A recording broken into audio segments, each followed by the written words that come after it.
없었습니다. 기독론, 그리스도론. 그리스도는 어떤 분인가, 누구인가 라고 하는 편지와 기적의 편지 두 개를 묶어서 제목으로 정했습니다. 오늘 우리가 읽은 빌레몬서를 우리는 어떤 관점에서 듣고 읽어야 할까요? 그리고 빌레몬서를 이해하기 위해서 어떤 성경과 함께 읽어야 할까요? 그리고 빌레몬서는 오늘을 사는 우리에게 무엇을 요구하고 있는 것입니까? 골로새서는 에바브라라고 하는 평신도가 목회하고 있는 골로새 교회에 보내는 바울의 옥중 서신입니다. 또한 빌레몬서는 바울의 제자이며 골로새 교회를 섬기고 있는 빌레몬에게 바울이 이 빌레몬의 종 오네시모를 돌려보내면서 쓴 개인적인 서신입니다. 그러니까 빌레몬서와 골로새서가 함께 써져서 두기고라고 하는 한 사람의 손에 들려져서 전달된 편지입니다. 빌레몬서는 빌레몬과 오네시모 사이에 로마 제국이 끼어든 이야기입니다. 이를 사도 바울이 하나님 나라의 관점에서 오네시모를 종에서 형제로 받아들이라 라고 하는 요청의 편지였던 것입니다. 바울의 특사였던 두기고는 바울의 형편과 사정을 동역자들에게 알리고 전하는 일을 했습니다. 덕분에 바울은 이 많은 편지, 신약 성경에서만 거의 13편의 서신들을 대필하고 전해주는 그런 일을 했던 사람이 두기고였습니다. 그러므로 우리는 바울의 서신서를 바울의 마음이 담긴 사랑과 기쁨의 편지로 생각하면서 읽어야 하겠습니다. 골로새라고 하는 도시는 소아시아의 한 작은 도시로 주변에는 라오디게아라고 하는 도시가 있고 히에라볼리라고 하는 소도시들이 있는 곳에 위치한 곳이었습니다. 당시 골로새에는 영지주의라고 하는 철학을 비롯해서 공리주의, 신비주의 또는 금욕주의 등의 철학과 이단이 만연해 있던 때였습니다. 이런 골로새 교회에 바울의 제자 에바브라가 목회를 하고 있었습니다. 그리스도의 고난에 동참하는 가운데 한평생을 보낸 바울, 이제 늙은 바울은 골로새서를 통해 예수님이 어떤 분인지 그 주변에서 만연하고 있는 이단과 철학 사상들에 대해서 예수 그리스도는 누군지를 설명한 편지가 골로새서입니다. 그는 보이지 아니하는 하나님의 형상이요 모든 피조물보다 먼저 나신 이시니 그는 몸인 교회의 머리시라 그가 근본이시요 죽은 자들 가운데서 먼저 나신 이시니 이는 친히 만물의 으뜸이 되려 하심이요 라고 그리스도론, 기독론을 선포하고 있습니다.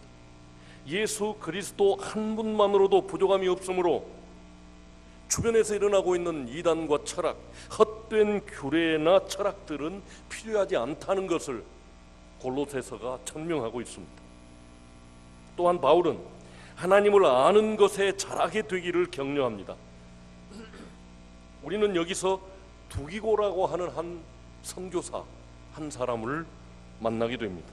두기고가 내 사정을 다 너희에게 알려주리니 그는 사랑받는 형제요 신실한 일꾼이요 주 안에서 함께 종된 자이니라. 두기고라는 분은 어느 교회를 맡아서 목회하는 분은 아니었지만 바울의 사정을 교회에 전달하고 교회들의 사정을 바울에게 전달하는 우체부 역할을 감당하는 그런 사명을 받은 선교사였습니다. 이렇게 신뢰할 만한 두기고에게 오네시모라고 하는 청년을 맡겨 골로새서와 빌레몬서와 함께 골로새 교회에 보낸 것입니다.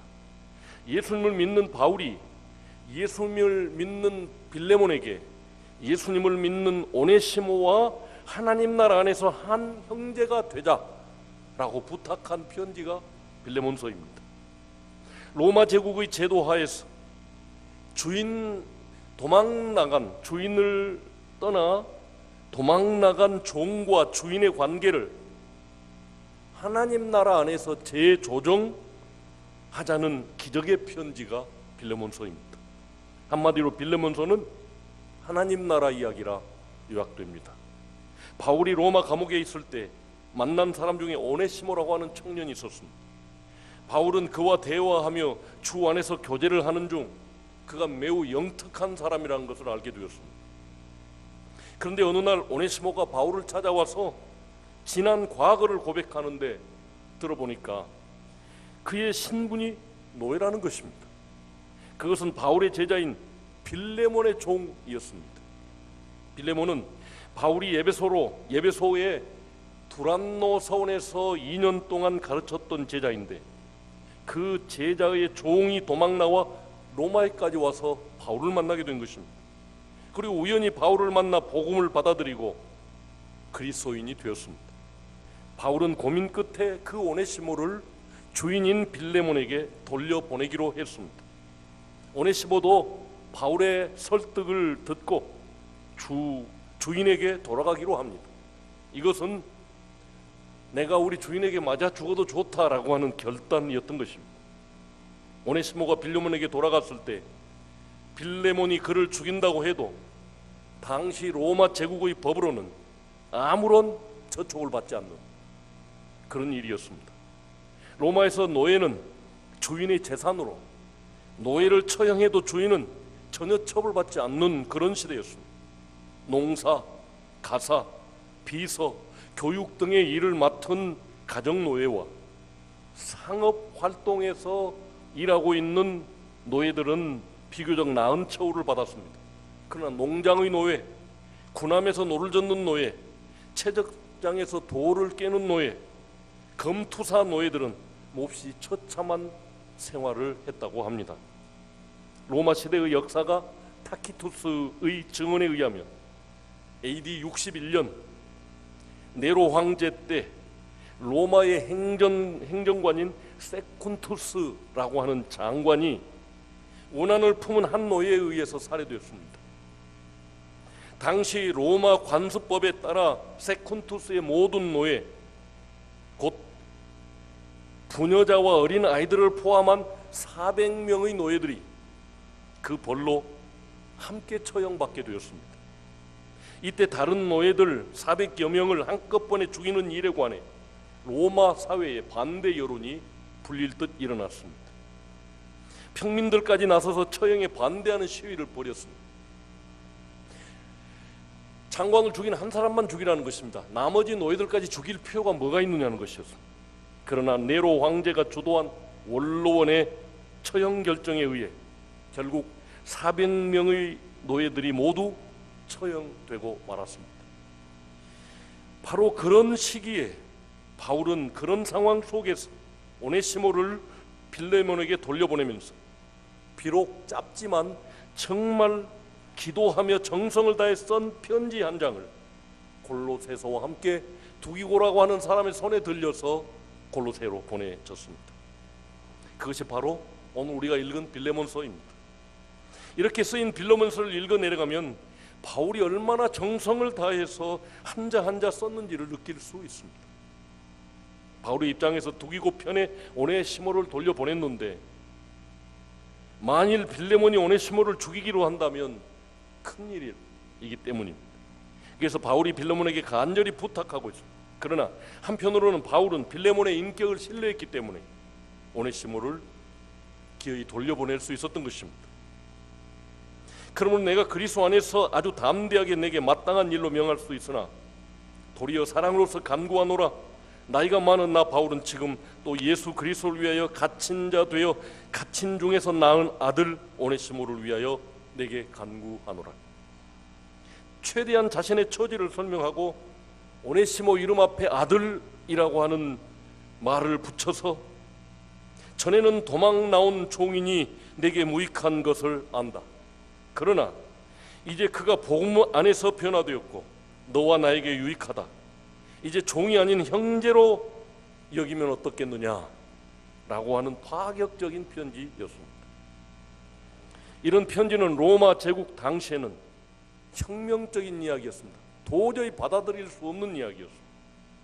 구전에 의하면 오네시모는 초기 교회의 훌륭한 지도자가 빌레몬의 용서를 받고 지도자가 되었다고 합니다. 다시 말해서 골로새서와 빌레몬서는 두 권이지만 한 권의 내용으로 연결하여 읽어야 한다는 뜻입니다. 교회는 그리스도 예수의 몸이요 그 구성원이 된 그리스도인들은 한 형제라고 하는 것입니다. 골로새서가 주장하는 그리스도의 신분 곧 기독론을 다시 정리해 보겠습니다. 그는 보이지 아니하는 하나님의 형상이다. 모든 피조물보다 먼저 나신 이시니 그는 몸인 교회의 머리시며 비밀의 영광의 소망이시다. 하나님의 비밀인 그리스도이시다. 그는 모든 통치자와 권세의 머리시라. 우리의 생명이신 그리스도이시며 오직 그리스도는 만유이시다 라고 골로새서에서 예수 그리스도를 강론하고 있습니다. 이런 골로새서의 기독론을 기반으로 노예가 형제되는 기적 이야기가 바로 빌레몬서인 것입니다. 다시 말해서 당시 로마 제국은 시민보다 노예의 숫자가 더 많을 정도로 노예에 의해 유지되는 나라였습니다. 당시 노예들은 전쟁에서 패한 나라들에서 잡혀온 포로들이었습니다. 그러므로 제국의 근간을 유지하기 위해 도망당한 노예나 반항하는 노예는 반드시 죽여서 다시는 그런 일이 일어나지 못하게 하는 것이 약육강식의 나라, 제국주의였습니다. 헬라 제국의 알렉산더 대왕은 테베를 정복하고 6천 명을 죽이고 3만 명을 노예로 팔았습니다. 이스라엘 가까이에 있는 두로 왕국을 정복하여 8천 명을 죽이고 3만 명을 노예로 팔았습니다. 그런 제국주의 안에서 그리스도교는 하나님의 아들의 나라 안에서 모두가 형제가 되어야 한다는 최고의 가르침을 가지고 있었습니다. 그래서 바울은 빌레몬에게 이렇게 말합니다. 이후로는 종과 같이 대하지 아니하고 종 이상으로 곧 사랑받는 형제로 둘 자라. 이제 빌레몬의 선택만 남았습니다. 제국의 본질인 노예로 여겨 오네시모를 죽도록 패서 죽일 것인가? 아니면 자신이 하나님 나라 백성 된 자로서 도망나간 오네시모를 형제로 받아들일 것인가? 이것은 바로 당시 제국주의 사회와 그 시대를 완전히 전복시키는 혁명적인 선택이었던 것입니다. 이스라엘의 출애굽 사건도 노예들의 탈출이었습니다. 또한 이스라엘은 바벨론에게 멸망을 당하여 포로가 되어 잡혀가는 노예가 되기도 했습니다. 나는 너를 애굽 땅 종되었던 집에서 인도하여 낸 내 하나님 여호와니라. 이 말씀은 하나님께서 모세와 함께 세울 제사장 나라, 노예가 없는 나라, 서로 형제인 나라, 법의 근간인 십계명을 주시기 직전에 하신 말씀입니다. 너는 종이었다. 너를 놓아주었다. 나와 함께 너희는 제사장 나라 만들자. 우리에게는 서로 노예 관계를 맺지 말자라고 하는 의미도 들어있는 말씀이었습니다. 그러므로 하나님께서 꿈꾸시는 제사장 나라는 애굽과 같은 나라와는 다른 나라를 기대하셨습니다. 하나님께서 꿈꾸시는 나라는 애굽과 헬라와 로마와 같은 그런 제국이 아니라 다른 나라, 곧 사람들이 행복하게 서로 형제로 여기고 살아가는 제사장 나라가 꿈이었습니다. 기독교가 박해받는 이유 중 하나는 당시 제국주의를 흔드는 자유에 찬 교리를 가지고 있었기 때문에 노예는 제국 유지의 근간이었습니다. 그런데 기독교는 그런 노예를 형제로 여기라는 사랑이 근간이 된 종교였습니다. 다시 말씀드려서 그리스도교는 하나님을 아버지라 부르는 형제의 나라입니다. 그래서 하나님께서는 한 영혼이 천하보다도 귀하다 했습니다. 그러나 큰 힘을 가진 권력자들이 제국을 유지하기 위해서 6천 명을 죽이고 8천 명을 죽이고 3만 명을 노예로 빨아버리는 그런 나라가 우리가 사는 나라 세계 각국입니다. 이것이 나라입니까? 깡패들 집단보다 더 못한 그런 나라 아닙니까? 그럼에도 불구하고 역사는 이런 나라들을 대단한 제국이라고 찍혀 세우고 있습니다. 우리가 섬기는 나라가 어떤 나라입니까? 제국이어야 합니까? 아니면 하나님 나라여야 합니까? 그래서 바울은 골로새서에서 이렇게 말합니다. 그가 우리를 흑암의 권세에서 건져내서 그의 사랑의 아들의 나라로 옮기셨다. 바울은 행동하는 지식인이었습니다. 당시 로마 제국에는 수많은 철학자들과 지식인들이 있었을 것입니다. 그러나 모두가 제국주의에 함몰되어 수많은 인명살상을 당연한 것으로 여기고 고통스러워하는 사람은 없었습니다. 그러나 작은 자 바울은 예수 그리스도의 사랑을 근거로 제국주의에 도전장을 내민 것입니다. 제국의 본질과 하나님 나라의 본질을 정확하게 알고 있던 바울의 행동이 시작된 것입니다. 노예를 형제로 여기라. 빌레몬, 노예를 형제로 여기라. 바울은 약한 형제를 더 안타깝게 돌보시는 하나님의 마음을 정확히 깨달아 알고 있었기 때문이었습니다. 이처럼 바울 안에는 하나님 나라를 바탕으로 하는 형제 개념이 확실히 세워져 있었습니다. 먼저 그리스도가 어떤 분인가를 설명한 후에, 그러므로 비록 도망 나온 죽일 노예이지만 이는 그리스도 안에서 한 형제가 되며 골로새서와 빌레몬서를 함께 묶어서 보내면서 빌레몬아, 죽일 노예지만 아들같이 형제로 받아들이라. 이는 다만 빌레몬뿐만 아니라 골로새 교회 모두가 알아야 할 하나님 나라의 실체였기에 두기고에게, 골로새 교회에 이 두 편지를 보내게 되었습니다.